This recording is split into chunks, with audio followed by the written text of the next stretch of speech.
Bismillahirrahmanirrahim. Assalamualaikum warahmatullahi wabarakatuh.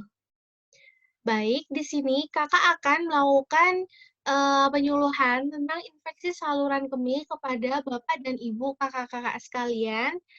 Eh, Baik, sebelumnya saya akan memperkenalkan, kita akan melakukan penyuluhan infeksi saluran kemih. Selanjutnya perkenalkan, nama saya Zahra Masyitahul Asmi. Saya dari Universitas Aisyah Yogyakarta dengan jurusan perawatan anestesiologi. Jadi di sini saya akan melakukan penyuluhan tentang penyakit infeksi saluran kemih. Baik, nanti bisa manggil saya untuk teman-teman dan Bapak dan Ibu bisa manggil saya dengan Zahra.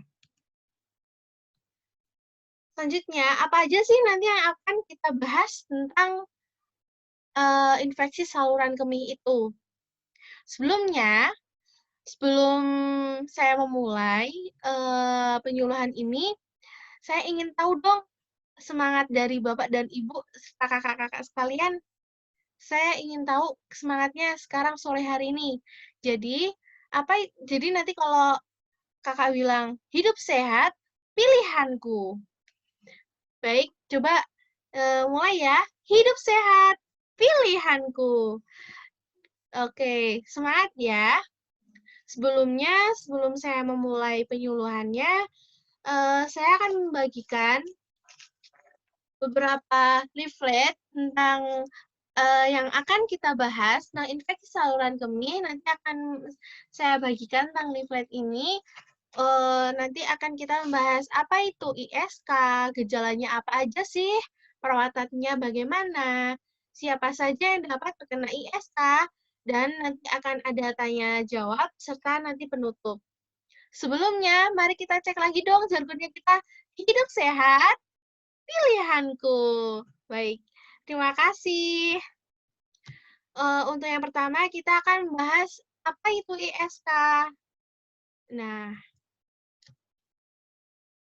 ISK itu infeksi saluran kemih. Nah, apa itu ISK apa itu ISK? Infeksi saluran kemih itu merupakan suatu infeksi yang disebabkan oleh pertumbuhan mikroorganisme di dalam saluran kemih manusia. Saluran kemih manusia merupakan organ-organ yang bekerja untuk mengumpul dan menyimpan urin, serta organ yang mengeluarkan urin dari tubuh, yaitu ginjal, ureter, kandung kemih, dan uretra.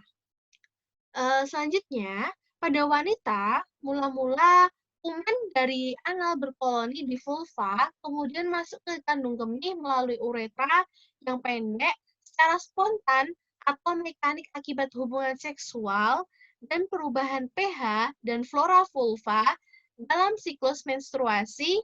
Data statistik menyebutkan 20-30% perempuan akan mengalami infeksi saluran kemih berulang pada suatu waktu dalam hidup mereka. Sedangkan pada laki-laki, hal tersebut sering terjadi setelah usia 50 tahun ke atas. Oke, next. Nah, sekarang gejalanya apa aja sih? Nah, gejala ISK, nah, ada area nyeri, kandung kemih, perut bagian bawah, selangkangan, atau tulang punggung. Untuk keadaan nyerinya gimana? Nah, saat buang air kecil atau selama hubungan seksual. Selanjutnya, kemih atau kita sedang pipis. Air seni berbau busuk, sering buang air kecil, air seni gelap, air seninya keruh, dorongan terus-menerus untuk buang air kecil, kandung kemih tegang, terasa belum kosong, air seninya berdarah, selanjutnya seluruh tubuhnya demam, kelelahan, atau malaise. Selanjutnya juga umum terdapat iritasi pada vagina atau nanti terjadinya kram. Next, perawatannya bagaimana? Nah, ini nih. Nah, untuk perawatannya, nggak usah khawatir, penyakit ini bisa sembuh kok. Nah, perawatannya itu eh, bisa melakukan pemeriksaan dapat dilakukan di mana? Nah, penyedia perawatan primer atau PCP mencegah, mendiagnosis, dan mengobati penyakit. Nah, bisa periksa di mana nih? Dokter OB-GYN. YN. Nah, OBGYN. Nah, berfokus pada kesehatan reproduksi wanita dan proses melahirkan. Jadi ini ya dokter spesialis ya. Nah, selanjutnya obatnya apa sih gitu kan? Pengen tahu kan? Antibiotik. Nah, apa sih gunanya antibiotik tuh? Menghentikan pertumbuhan atau membunuh bakteri. Selanjutnya ada penisilin. Nah, gunanya penisilin apa sih, Kak? Nah, ini nih, menghentikan pertumbuhan atau membunuh bakteri tertentu nih.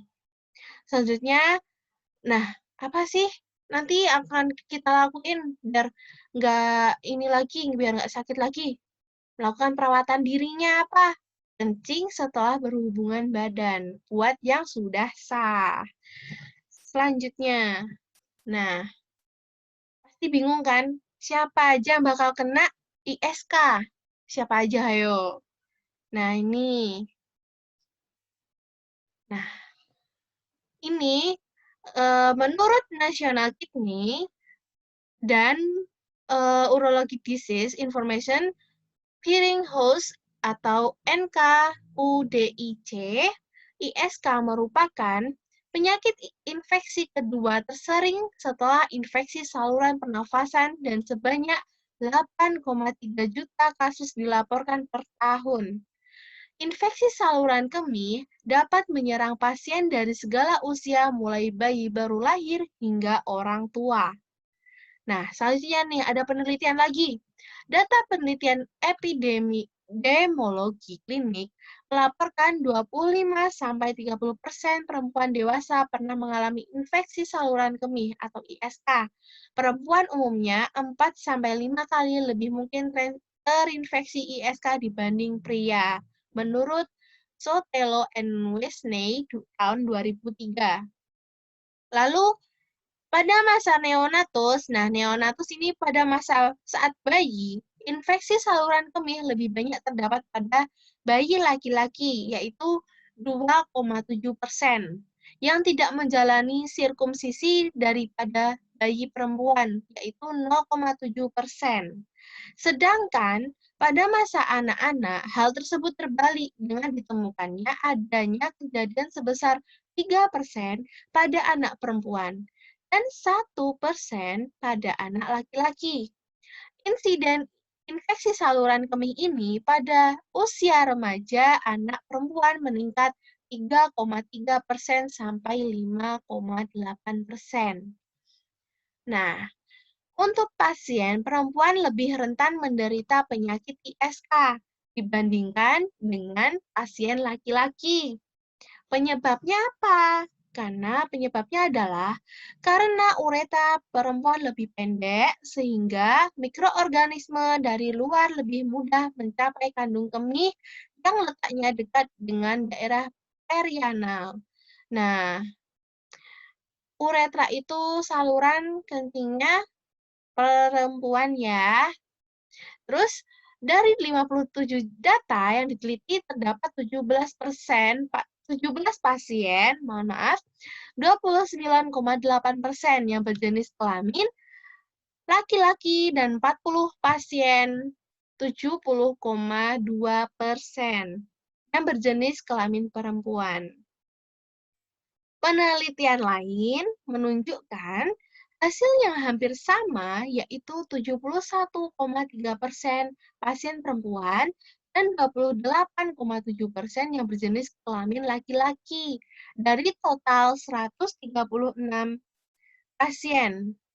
Nah, pasien ISK berjenis kelamin laki-laki yang berusia antara 18 sampai 31 tahun, 41,2%. Pasien yang berusia 32-45 tahun, 29,4%. Dan pasien dengan usia berkisar 46-60 tahun, 29,4%. Seharusnya tidak ada perbedaan yang menyebabkan tingginya prevalensi pada usia tersebut. Nah, pada pasien laki-laki terjadi ISK biasanya dikarenakan ada kelainan anatomi, yaitu kayak batu saluran kemih atau penyumbatan pada saluran kemih. Nah, sampai di sini ada yang mau tanya nggak nih? Pasti ada dong, ya kan? Oke, dari di antara bapak-bapak dan ibu-ibu dan kakak-kakak sekalian, boleh nih tanya-tanya apa aja nih yang masih dibingungin dari yang saya jelasin tadi. Oh ya, silakan. Wah, ternyata banyak ya yang tanya. Oke, saya ulangin. Hitungan ketiga, nanti angkat tangan ya. 1, 2, 3. Nah, wah, banyak ya. Oke, nanti akan saya pilih sekarang. Nah, buat kakaknya itu yang pakai baju pink dong. Tolong. Nah itu. Mau tanya apa, Kak? Oh, ya. Apakah ISK dapat disembuhkan? Oke. Ini kira-kira mau langsung jawab atau kumpulin dulu pertanyaannya nih? Oke, kumpulin dulu ya. Baik, untuk selanjutnya deh. Boleh deh. Lagi. Oh, buat yang itu tuh, yang di belakang tuh. Yang di belakang tuh, dari tadi angkat tangan kan? Nah, boleh. Itu yang di belakang pakai jilbab hitam itu, boleh. Yuk, kakaknya. Oh ya, sebab ISK terjadi. Oke. Saya akan ambil 3 pertanyaan ya dari teman-teman, karena untuk menghemat waktu, karena waktu kita tidak sangat banyak. Yang terakhir nih, untuk yang pertanyaan yang ketiga, boleh deh. Sekarang gantian buat bapak ibunya nih, boleh nih. Oh, yang pojok sana tuh, belakang bapaknya tuh. Iya, bapaknya yang pakai baju biru ya. Nggih, Pak. Monggo.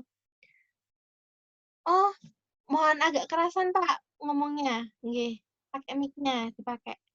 Oh, nggih, Pak. Bagaimana menyikapi ISK terjadi? Oh, nggih, Pak. Oke, karena sudah 3 pertanyaan, nanti yang sudah tanya nanti bisa dapat door prize di belakang ya. Nanti udah selesai acara bisa nyamperin saya. Oke, selanjutnya sekarang saya akan menjawab pertanyaan-pertanyaan dari Bapak dan kakak-kakak yang tadi bertanya. Baik, untuk yang pertanyaan pertama nih, apakah ISK dapat disembuhkan? Bisa banget ya. Jadi tadi, nah nih, perawatannya nih. Untuk perawatannya, ISK sangat bisa disembuhkan. Untuk perawatannya, jadi nggak usah khawatir. Jadi kita bisa mencegahnya dari awal, dari sekarang. Mencegah, mendiagnosis, lalu mengobati penyakit. Yang mendiagnosis nanti dokter. Jadi nanti pemeriksaan dapat dilakukan di mana? Ya pasti bisa di puskesmas, bisa di rumah sakit terdekat, ya kan?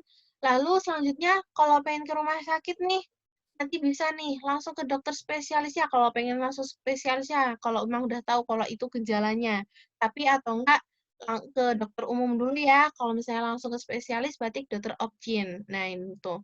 Fokus pada kesehatan reproduksi wanita dan proses melahirkan. Lah, terus obatnya apa, Mbak? Nah, obatnya ini antibiotik. Itu pasti menghentikan pertumbuhan atau membunuh bakteri. Nah, itu karena infeksi saluran kemih ini dari adanya pertumbuhan itu tadi. Nah, terus obatnya apa lagi? Penisilin. Gunanya apa? Yang tadi itu, menghentikan pertumbuhan atau membunuh bakteri tertentu.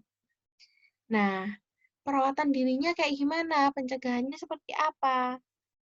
Nah, pipis setelah berhubungan badan, kencing, kencing. Jadi setelah berhubungan badan, kencing, gitu. Oke, sudah paham ya? Selanjutnya, yang pertanyaan kedua yaitu, nih, sebab ISK terjadi. Nah, sebabnya apa? Ayo. Nah, untuk sebabnya itu, yang ini tadi. Yang tadi saya udah jelasin. Nah, adanya pertumbuhan mikroorganisme di dalam saluran kemih manusia. Nah, saluran kemih ini merupakan organ-organ yang mengumpulkan, menyimpan urin, serta organ mengeluarkan urin. Jadi, untuk proses kita pipis itu tuh ada lewat ginjal, ureter, kandung kemih, dan uretra. Nah, awalnya seperti apa? Mula-mula kuman dari anal berkoloni di vulva, kemudian masuk ke dalam kandung kemih melalui uretra yang pendek secara spontan atau mekanik akibat hubungan seksual dan perubahannya adanya pH dan flora vulva dalam siklus menstruasi. Itu ya. Jadi, data statistik menyebutkan 20-30% perempuan akan mengalami infeksi saluran kemih berulang pada suatu waktu dalam hidup mereka. Sedangkan pada laki-laki hal tersebut sering terjadi pada setelah usia 50 tahun ke atas. Jadi ini disebabkan karena adanya bakteri, mikroorganisme gitu yang ada di saluran kemih. Makanya kalau kalau pipis habis berhubungan itu langsung pipis, terus nanti banyak minum air putih. Ya. Oke, pertanyaan terakhir. Bagaimana menyikapi ISK terjadi? Kalian nggak perlu khawatir, harus positive thinking. Karena apa? Karena ini bisa disembuhin ya teman-teman. Nyikapinnya gimana? Kita harus paham gejalanya dulu. Nah, kita kalau udah ngerasa gejalanya ini gimana? Kalau udah ngerasa, kita langsung ke dokter. Dan kita harus positive thinking, karena penyakit ini bisa disembuhin. Nah, untuk gejalanya apa yang harus kita pahami agar kita tahu? Nah, gejalanya seperti ini. Untuk area nyerinya di mana, Mbak? Nah, di sini, kandung kemih, perut bagian bawah, selangkangan, atau tulang punggung. Nah, untuk keadaan nyerinya seperti apa? Saat buang air kecil atau selama hubungan seksual. Lah, lalu apa? Kemih, bagian pipisnya. Air seninya seperti apa, Mbak? Air seninya berbau busuk, sering buang air kecil, air seninya gelap, air seninya keruh, lalu adanya dorongan terus-menerus untuk buang air kecil, terus kandung kemihnya tegang, terasa belum kosong, dan yang satu lagi nih, air seninya berdarah. Lalu tubuh ini ngerasain apa aja, Mbak? Nah, seluruh tubuh merasakan demam, kelelahan, atau malaise. Nah, seperti itu. Lalu adanya apa? Iritasi pada bagian vagina atau merasakan kram. Nah, dari sini udah paham nih, udah tahu gejalanya kan? Nah, dari situ kalau udah tahu gejalanya, kita langsung periksakan ke dokter. Biar apa? Biar tahu kita nanganinnya besok gimana. Terus biar kita nggak khawatir lagi, kita udah punya obat dan pasti akan sembuh. Bismillah, percaya sama Allah, berdoa sama Allah, pasti sembuh. Bismillah, yakin karena ini pasti bisa sembuh atas izin Allah, insya Allah. Baik, karena waktunya sudah selesai. Untuk yang tadi bertanya bisa nantinya waktu selesai acara bisa nyamperin saya untuk mengambil door prize-nya. Terima kasih buat bapak-bapak dan ibu-ibu dan kakak-kakak yang sudah menyempatkan waktunya untuk mengikuti penyuluhan ini. Terima kasih dan terima kasih atas perhatiannya. Wassalamualaikum warahmatullahi wabarakatuh.